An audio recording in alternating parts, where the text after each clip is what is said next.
Hello everyone, welcome back to my channel. I hope you are doing well. Greetings to you. As we know that half yearly is going on in schools, okay, so I am bringing one worksheet, okay, for all of you class 6th science NCERT topics, okay. So first question is the food components need by our body. जो food के components हमें हमारी body को चाहिए होते हैं उनको हम क्या बोलते हैं, ओके इसका मतलब है हिंदी में.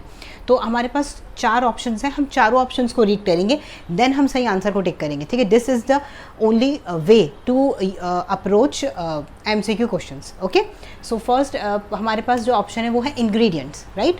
सेकेंड ऑप्शन है न्यूट्रिएंट्स. इंग्रेडिएंट्स हमने पढ़ा था क्या होते हैं, जो भी स्टफ़ हमें चाहिए कुछ खाना बनाने के लिए. Like if I want to cook kheer, so what were the things are required. Doodh, ठीक है, rice, sugar, all these were ingredients. When I combine all these ingredients, then the kheer is formed, okay. So ingredients are those products. So ingredients तो नहीं हो सकता, right.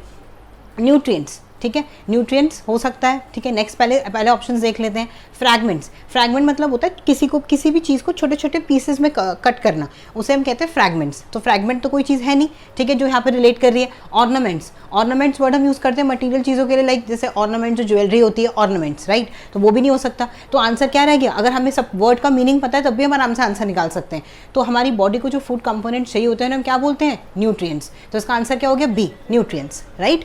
Second question देखते हैं. What kind of motion is executed by a pendulum of a wall clock. आपने wall clock देखी ना, उस पर एक पेंडुलम लटका होता है, वो ऐसे ऐसे ऐसे ऐसे मूव करता है, राइट. तो वो कौन सा मोशन होता है, ठीक है. तो हमारे पास 4 ऑप्शन है, oscillatory motion, vibratory motion, linear motion, circular motion, ठीक है. सो पहले मैं आपको सारे एक्सप्लेन कर देती हूँ, देन हमें आंसर अपने आप पता चल जाएगा. वाइब्रेटरी मोशन होता है कि जो मॉलिक्यूल है वो अपनी जगह पे वाइब्रेट कर रहा है, ठीक है, उसे हम कहते हैं वाइब्रेटरी मोशन.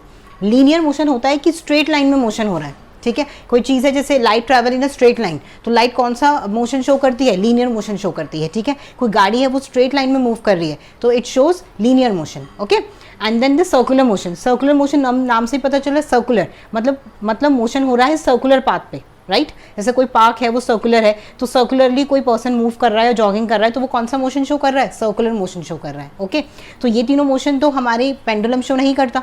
तो अल्टीमेटली ऑप्शन कौन सा रह गया, ऑसिलेटरी मोशन. ऑसिलेटरी मोशन को हम पीरियोडिक मोशन भी बोलते हैं, ठीक है.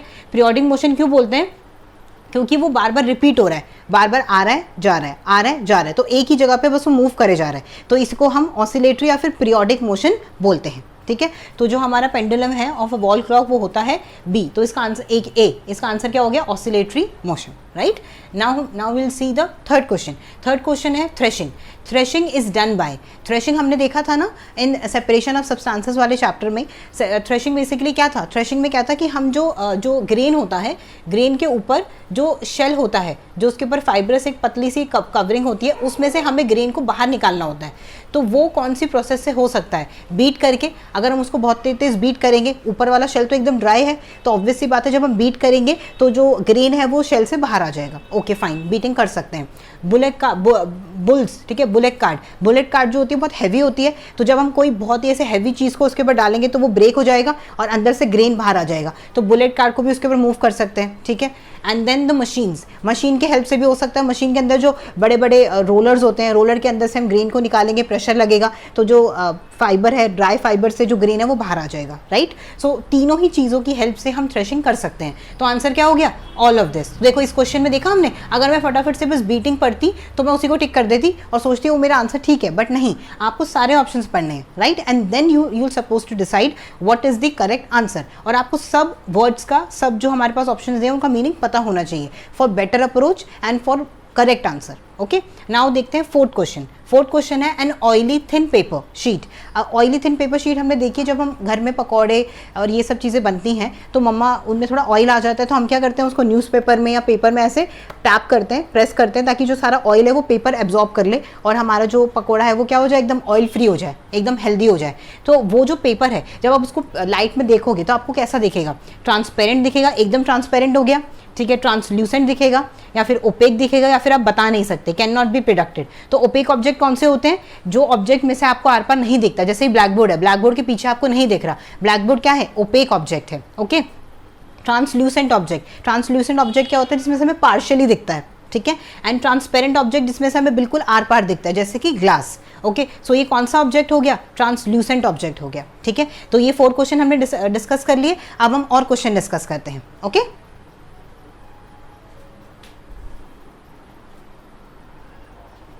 सो अब हम आगे क्वेश्चन देखते हैं, ठीक है। क्वेश्चन नंबर 5 देखते हैं पहले, ठीक है। क्वेश्चन नंबर 5 है स्केलेटन। स्केलेटन होता है हमारी बॉडी का हड्डियों का ढांचा जिसको हम बोलते हैं, ठीक है। हमारी जो बोन्स होती हैं, ठीक है, वो हमसे पूछा है स्केलेटन ऑफ ह्यूमन बॉडी। हमारी ह्यूमन बॉडी का जो स्केलेटन है इज मेड अप ऑफ, किससे बना होता है, ठीक है। तो अब हम ऑप्शन देखेंगे सबसे पहले एंड देन हम आंसर करेंगे, राइट। सो ऑप्शन क्या है हमारे पास? बोन्स, ठीक है। बोन्स हमें पता है हड्डी। कार्टिलेज, कार्टिलेज क्या होता है? सॉफ्ट बोन होती है थोड़ी, जैसे हमारे जो ईयर है, ईयर जो है हमारा पिन्ना, ठीक है, हमारी जो नोज की टिप है ये कार्टिलेज से बनी होती है, ये थोड़ी सॉफ्ट बोन से बनी होती है, ठीक है, तभी ये मूव कर सकती है, ठीक है तो बोन बट थोड़ी सॉफ्ट बोन है, ठीक है, बिल्कुल हार्ड नहीं है। जैसे हमारी हैंड की होती है, अपना हैंड तो मूव नहीं कर सकते ना किसी भी डायरेक्शन में, बट कान को कर सकते हैं, क्योंकि कान किससे बना है? कार्टिलेज से बना है। Okay, and both bones and cartilage. तो हमारी बॉडी सिर्फ बोन से नहीं बनी या फिर सिर्फ कार्टिलेज से नहीं बनी, हमारी बॉडी दोनों से बनी है। तो आंसर क्या होगा? C, both bones and cartilages. Okay, तो ये हो गया। Next question, 1 metre is equal to dash millimeter. हमसे पूछा है जो 1 मीटर है वो कितने मिलीमीटर के इक्वल होता है, ठीक है। तो हमें पता है मीटर बड़ा है और मिलीमीटर छोटा है। तो हमें पता है जब भी हमें बड़े से छोटे में जाना होता है हम क्या करते हैं? मल्टीप्लाई करते हैं, ठीक है। हमें पता है, जैसे हम किलोमीटर का एग्जांपल लेते हैं, 1 किलोमीटर इज इक्वल टू कितना मीटर होता है? 1000 मीटर होता है, ठीक है। In the same way 1 metre is equal to होता है 1000 मिलीमीटर। ओके, सो आप क्या करोगे? 1 को 1000 से मल्टीप्लाई करोगे तो वो किस में कन्वर्ट हो जाएगा? मिलीमीटर में कन्वर्ट हो जाएगा। तो 1000 होता है, तो आंसर क्या हो गया? बी, ठीक है। ये क्लियर हो गया आपको? तो मैं लिख देती हूँ यहाँ पे 1 metre is equal to 1000 millimetre. Clear? और बड़े से छोटे में जा रहे हैं तो क्या करेंगे? बड़े से हमें जाना है छोटे में तो हम करेंगे मल्टीप्लाई। याद रखो, एक चीज याद रखो, दूसरी अपोजिट है। अगर मैं आपको कहती छोटे से बड़े में जाओ तो आप क्या करते? डिवाइड करते, ठीक है। Next, vitamin and minerals are. Vitamin and mineral क्या है? प्रोटेक्टिव है, हमारी प्रोटेक्टिव फूड है, ठीक है, हमारी बॉडी के लिए। एनर्जी गिविंग फूड है हमारी बॉडी के लिए। बॉडी बिल्डिंग फूड है, ठीक है, या फिर रफेज है। तो हम चारों को डिस्कस करते हैं, हमारा चैप्टर भी रिवाइज हो जाएगा, ठीक है। एनर्जी गिविंग फूड में आता है हमारे पास कार्बोहाइड्रेट एंड हमारे पास फैट्स आते हैं, ठीक है। बॉडी बिल्डिंग में हमारे पास आते हैं प्रोटीन्स, ओके।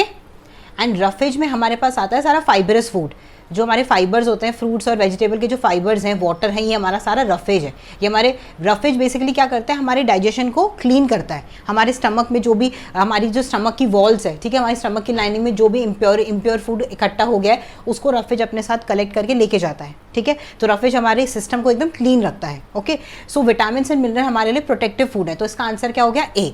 हमने पढ़ा है कोविड में भी, अब आपने बहुत सुना होगा विटामिन सी लेना चाहिए, विटामिन लो, मिनरल लो, ठीक है, इम्यूनिटी स्ट्रांग रहेगी। तो हमारी बॉडी को बेसिकली इम्यूनिटी मतलब क्या हो गया? प्रोटेक्शन हो गई। हमारी बॉडी वायरस और बैक्टीरिया से प्रोटेक्ट रहती है with the help of vitamin and minerals. Okay, so ये दोनों हमारे लिए प्रोटेक्टिव फूड है, राइट। नेक्स्ट देखते हैं, ठीक है। Next question, which method is use to separate pebbles and stone from sand, ठीक है। तो आप सिचुएशन देखो, सैंड है, ठीक है, एक बाउल में सैंड है, सैंड के अंदर पेबल होते हैं, छोटे छोटे पत्थर, और स्टोन्स बड़े बड़े, आपको पता है, ठीक है, पत्थर हैं बहुत सारे, और हमें स्टोन में से उसको क्लियर करना है। तो इनमें से हम कौन सा मेथड यूज कर सकते हैं? Hand picking. हैंड पिकिंग आप आराम से कर सकते हो। सैंड तो बहुत छोटा होता है, छोटे छोटे मॉलिक्यूल होते हैं, हैंड पिकिंग कर लेंगे, ठीक है, हैंड पिकिंग कर सकते हैं, बिल्कुल राइट है। विनोइंग, विनोइंग हमने पढ़ा था कि विंड की डायरेक्शन के अपोजिट खड़े होकर हमें विंड की डायरेक्शन में क्या करना है?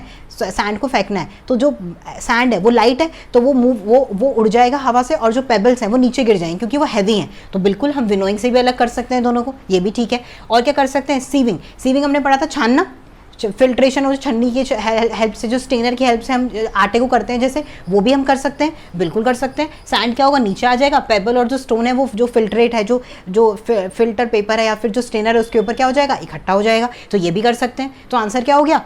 Any of these. इन तीनों में से कोई भी प्रोसेस का यूज करके हम पेबल्स और स्टोन को रिमूव कर सकते हैं फ्रॉम सैंड। ओके, सो ये 4 क्वेश्चन भी हमने देख लिए। अब हम देखते हैं नेक्स्ट क्वेश्चन। ओके,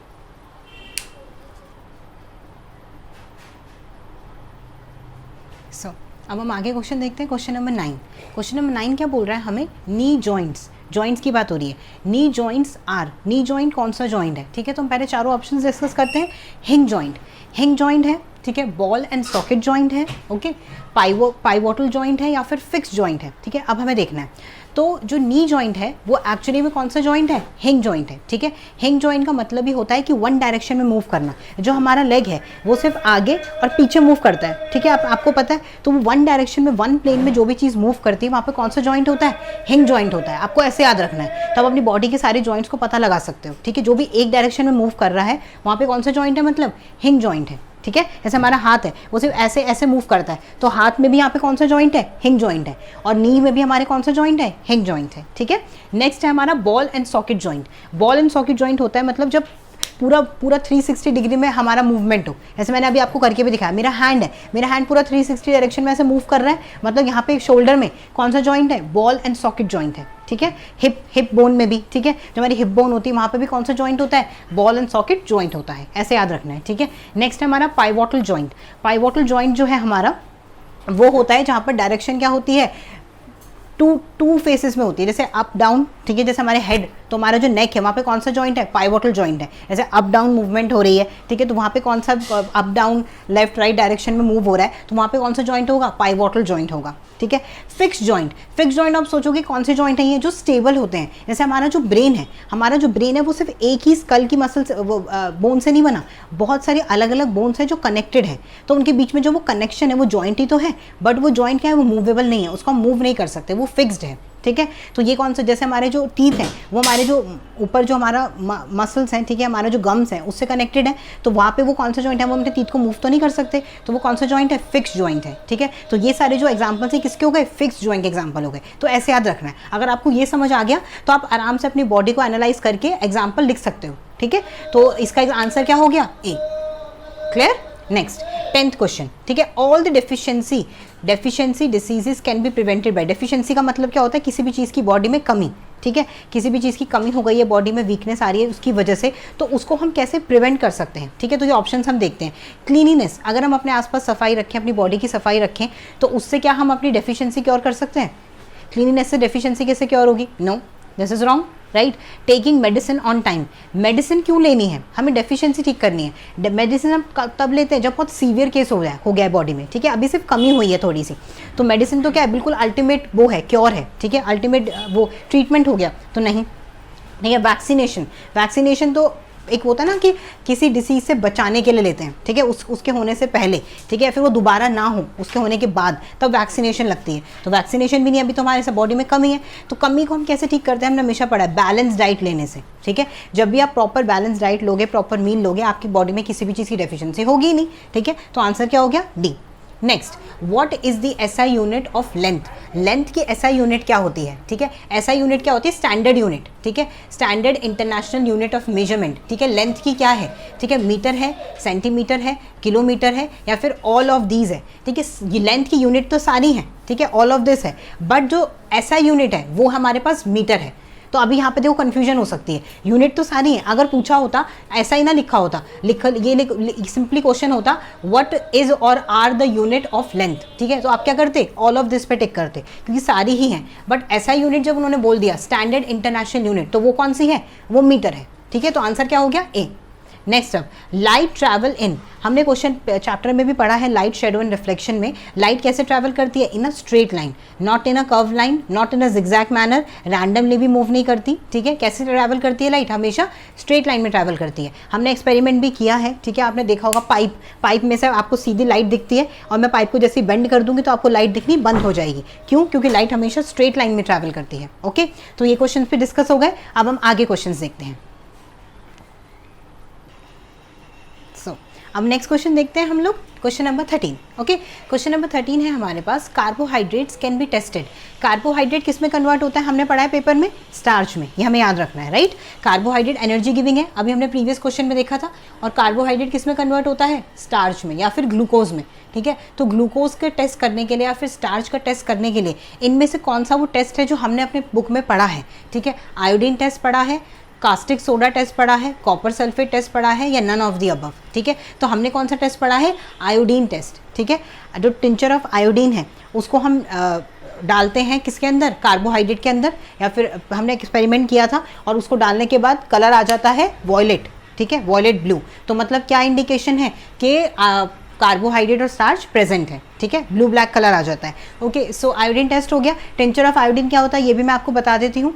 आयोडीन, ठीक है, आयोडीन को हम थोड़ा सा किस में मिला देते हैं, अल्कोहल में, तो उससे क्या बन जाता है हमारे पास, टिंचर ऑफ आयोडीन बन जाता है, ठीक है, ये आपको याद रखना है। नेक्स्ट क्वेश्चन है हमारे पास 14, purpose of sorting material into groups. तो मटेरियल को सॉर्ट करने का ग्रुप्स में हमारे पास पर्पस क्या है, क्यों हमने करा है, ठीक है। फर्स्ट ऑप्शन है टू स्टडी देयर प्रॉपर्टी, हाँ बिल्कुल हो सकता है। मैंने जैसे कॉटन के कपड़े अलग कर दिए, प्लास्टिक की स्टफ़ अलग कर दिए, ठीक है, और मेटल के स्टफ़ अलग कर दिए, तो मैं उनको बेसिकली क्या किस बेसिस पे अलग करी, उनकी प्रॉपर्टी के बेसिस पे। तो बाद में जब मैं उनको स्टडी करूँगी तो मेरे बहुत आसान हो जाएगा उनकी प्रॉपर्टीज़ को स्टडी करना, ठीक है, ये आंसर हो सकता है। नेक्स्ट, कन्वीनियंस के लिए, बिल्कुल हम अपने वार्डरोब में भी, अपने किचन में भी, ठीक है, अपने घर में भी चीज़ों को सॉर्ट करके रखते हैं। जैसे आप अपने बुक शेल्फ में भी चीज़ों को सॉर्ट करके रखते हो, सारी बुक्स को एक साथ रखते हो, नोटबुक्स को एक साथ रखते हो, ठीक है, कलर्स को एक साथ रखते हो, पेन्स को एक साथ रखते हो, पेंसिल को एक साथ रखते हो, क्यों, ताकि आपको ईजिली अवेलेबल हो जाए चीज़ें। तो ये कन्वीनियंस के लिए भी होता है, ठीक है। इनकन्वीनियंस के लिए तो नहीं होगा ऑब्वियसली, तो ये रॉन्ग हो गया, ठीक है। जब इन दोनों के लिए हो रहा है तो थर्ड ऑप्शन है हमारे पास बोथ ए एंड बी, तो आंसर क्या हो जाएगा,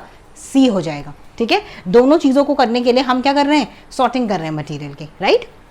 नेक्स्ट क्वेश्चन 15, क्वेश्चन 15 है हमारे पास, butter is separated from milk. हमें बताना है कि बटर को हम मिल्क से कैसे सेपरेट आउट कर सकते हैं, ठीक है। तो फर्स्ट प्रोसेस हमें दे रखा है सेडिमेंटेशन। सेडिमेंटेशन हमने पढ़ा था, सिंपली क्या था, अगर मैं कोई भी जो इनसॉल्युबल सब्सटेंस है उसको वाटर में डिसॉल्व करूंगी तो वो नीचे थोड़े टाइम के बाद क्या हो जाएगा, नीचे सेटल हो जाएगा, तो वो क्या है, सेडिमेंटेशन है। तो सेडिमेंटेशन तो नहीं कर सकते, क्योंकि बटर तो प्रॉपरली ऐसा तो नहीं है ना कि सॉल्युबल नहीं होता और फिर अपने आप ही नीचे सेटल आउट हो जाता है, मिल्क निकाल लेंगे बटर मिल जाएगा, नहीं, तो ये तो रॉन्ग हो गया, ये नहीं हो सकता। फिल्ट्रेशन मतलब कि अगर मैं दूध को छानूंगी, तो अगर आप दूध को कभी छानते हो, जैसे किसी को होता है ना, जैसे मलाई पसंद नहीं होती दूध की, तो वो दूध को छान के पीता है, ठीक है, तो दूध को जब वो छान के पीते हैं तो ऊपर से मलाई आती है, क्या बटर आता है, नहीं आता, ठीक है, तो फिल्ट्रेशन से भी काम नहीं चलेगा, ठीक है। डिकेंटेशन हमने पढ़ा था, क्या होता है, जब हमने सेडिमेंटेशन करी, सेडिमेंटेशन के पास जब सॉइल नीचे सेटल हो गई और वाटर ऊपर आ गया, तो हमने ग्लास को आराम से पिक किया और ऐसे एंगल पे टिल्ट किया। जब हमने उसको एंगल पे ऐसे करके टिल्ट किया तो पानी को बाहर निकाल लिया और सॉइल अंदर ही रह गई, तो ये प्रोसेस होता है डिकेंटेशन। तो ऐसा कुछ होता है कि जो मिल्क है उसके ऊपर यहाँ पे बटर आ गया और फिर मैंने उसको ऐसे टेढ़ा किया तो मिल्क बाहर आ गया और बटर अंदर रह गया, नहीं, ऐसा भी कुछ नहीं हो सकता, ठीक है, तो ये प्रोसेस भी नहीं होगा। तो आंसर तो हमें पता चल गया, क्या हो गया, चर्निंग मूवमेंट क्या होता है कि बहुत ही तेज स्पीड में किसी भी चीज़ को मूव करना। तो मिल्क को जब हम मिक्सी में बहुत तेज मूव करते हैं, आपने देखा होगा जो विलेजेस है, रूरल एरिया है, वहाँ पे ऐसे करके जो लेडीज होती है ना, वो रोप की हेल्प से बहुत तेज एक लंबी सी रॉड होती है, उसको ऐसे मिल्क में मूव करती हैं, तो उससे क्या होता है, मिल्क का जो बटर होता है वो ऊपर आ जाता है, मिल्क का बटर उसको लीव कर देता है, बटर नीचे रह जाता है, ठीक है, और जो मिल्क है और बटर ऊपर आ जाता है, बटर ऊपर फ्लोट करने लग जाता है, फिर उस बटर को हम आराम से निकाल लेते हैं और हम उसको खा लेते हैं, ठीक है। तो कौन सी वो प्रोसेस है, चर्निंग, ठीक है।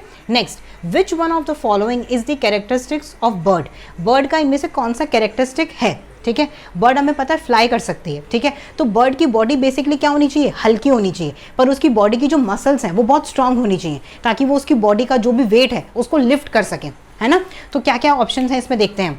स्ट्रॉन्ग मसल्स होनी चाहिए उसके पास, बिल्कुल होनी चाहिए, करेक्ट है, ठीक है। उसकी बोन्स लाइट होनी चाहिए, बिल्कुल होनी चाहिए, बोन लाइट होगी तो मतलब वेट कम होगा, ठीक है। बोन्स हॉलो होनी चाहिए, बिल्कुल, बोन अगर हॉलो होंगी, उसके अंदर एयर फील्ड होगी तो वो और लाइट फील करेंगी, उनको और जो फ्लाई करने में और आसानी होगी, ठीक है, तो ये भी बिल्कुल ठीक है। तो क्या हो गया आंसर, डी हो गया, ऑल ऑफ दीज, ठीक है। तो ये तीनों ही प्रॉपर्टी होती हैं हमारी बर्ड्स में, तभी वो क्या कर सकती हैं, फ्लाई कर सकती हैं, और हम लोग फ्लाई नहीं कर सकते, ओके। सो ये क्वेश्चंस पे हो गए। अब हम देखते हैं नेक्स्ट क्वेश्चंस।